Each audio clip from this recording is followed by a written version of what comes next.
Hey guys, Victoria here, and welcome to the Geeky Sandbox. I'm super excited to talk to you guys about the Eternals. I was super jazzed to go see the Eternals. At first, I was a little unsure about how I felt about it, in regard to the fact that I personally don't know a lot about the Eternals. Some of my friends don't. Steven does, and so just kind of seeing his perspective of watching the trailers and him just seeing the differences of what the Eternals are in comics versus the take and approach that Marvel decided to do.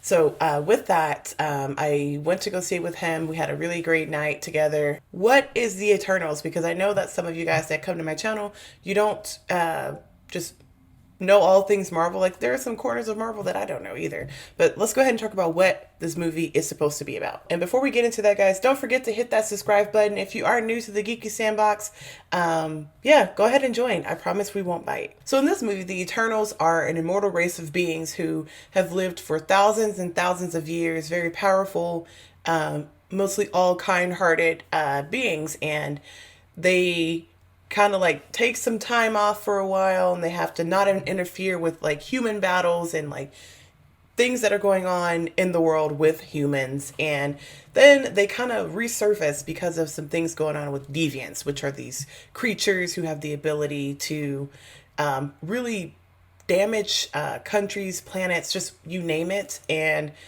so they kind of come back so they can help take care of that. This movie is really decked out with the star power, and to avoid spoilers, I won't say everybody who is in the movie. I'll just name our Eternals cast. Of course, we have Angelina Jolie, who plays Athena. We have Kit Harington, who plays the partner of Gemma Chan's character, Cersei.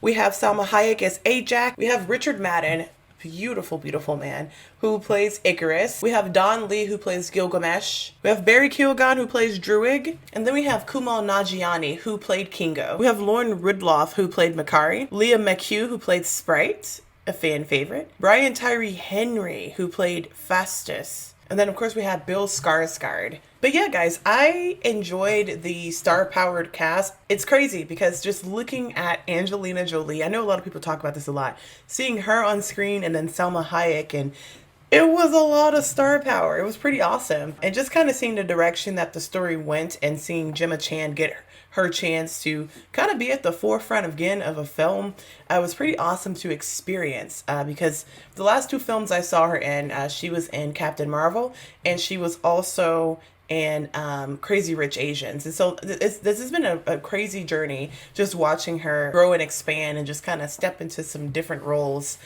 since the time I first saw her. But yeah, personally, I thought the performances were very good. I thought the cast worked very well together in terms of like strengths and weaknesses. They kind of like balanced each other out.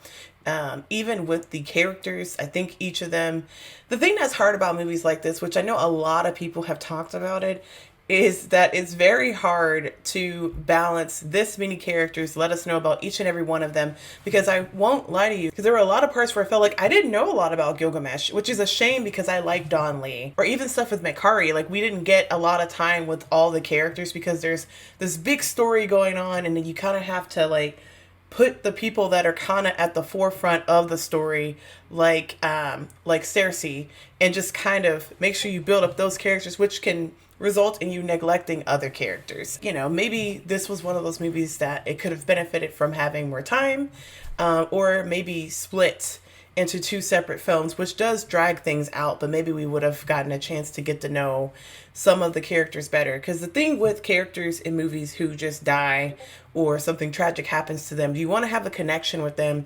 You want to really care about them, because if you don't, it's like, oh man, okay, I guess this person's gone. And I hate feeling like that about characters in films. So I really am one of those people that likes to have some sort of connection to a situation or the character before something crazy happens, right? Steven figured out the crazy twist of this movie very early on at the beginning, and give him a little golf clap.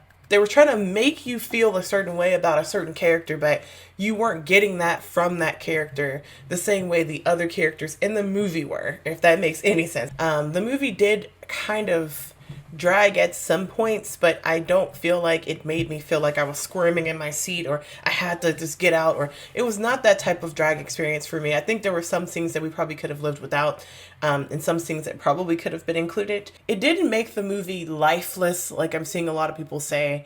I don't think the script made the movie lifeless. I think that like I would give it somewhere as like an average script. I don't think it was a phenomenal script or a phenomenal story or anything like that, but I enjoyed the ride. I was very open to the idea, these characters, these immortal beings. I was open to the idea, but then again, as someone who doesn't know anything about the Eternals, my watch experience is going to be different than someone like Steven or someone who's very knowledgeable about what the Eternals are supposed to be and whatnot. And I thought that, I guess in terms of writing, I do feel like some of the characters were a little flat, but that goes back to us not having enough time with them, right? So I think that that's probably my biggest thing, is that the script, you just don't have time with it, even though the actors really gave it their all and they really delivered some of those scenes there. I think the idea was there, but the execution, or maybe, I don't know, I'm trying to figure out a way to say that, because the actors executed what they could, but I feel like the combination of the script and just probably even editing, they probably had to cut out a lot of stuff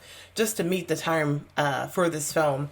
Like all of that stuff combined, I think makes it to where some of the scenes fall a little flat. Some of the characters, they don't really seem like, there's at least one or two characters where you could do the movie without them. You want every character to feel important, whether it's their ability or whether it's their story. And I feel like I said, at least for me, and I think Steven would probably echo this, two characters were, maybe even three, severely downplayed in terms of their abilities versus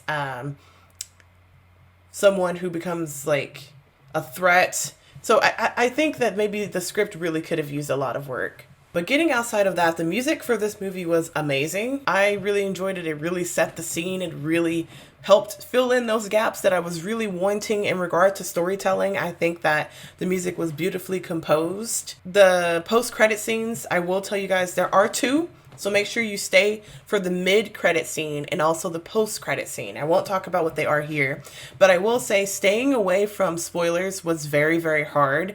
I think in general, I got away from all of the spoilers except the name of an actor who is involved in one of those things. And I didn't know what that meant at the time when I saw it like months ago, but whenever the post-credit scenes happen, I was like, oh, maybe, oh, this is what they were talking about. And I'm super fortunate that I had no idea what it was in reference to, what was going to be happening, what was going to be set up.